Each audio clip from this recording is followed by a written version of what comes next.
Just briefly, you've been asked several times, I've heard the questions about your work as co-chair of the Delaware Supreme Court's Diversity Strategic Planning Steering Committee.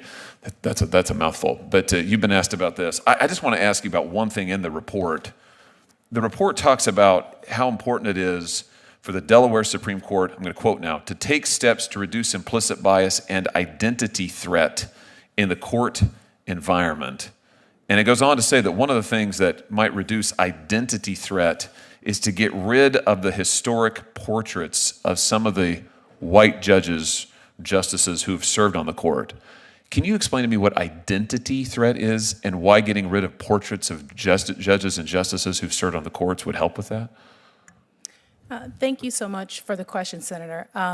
I am not familiar with the term identity threat, so I don't have an explanation for. I don't have a definition for you. I can give you a definition of. It's in the report, though. I mean, I'm quoting: to take steps to reduce implicit bias and identity threat in the court environment. I mean, this is your report. Well, I understand, but one thing that I've attempted to explain is that I didn't draft the report. We had an entire committee that was creating a report to be delivered to the Supreme Court.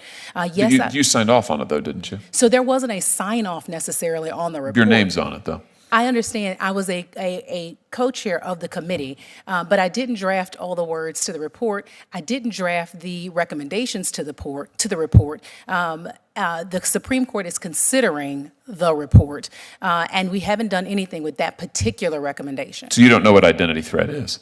Well, I did not put those words in there, and I'm not entirely sure what whoever drafted that specific one meant by that one. It seems kind of crazy to me, I have to say. Thank you, Mr. Chairman.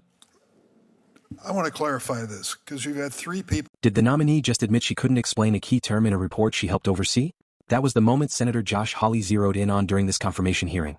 Hawley repeatedly asked what identity threat meant and why the report suggested removing historic portraits of white judges, but the nominee said she didn't draft that section and wasn't familiar with the term.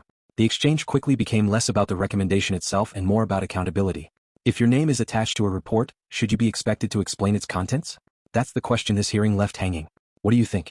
Let us know in the comments, and don't forget to subscribe for more highlights from major political hearings.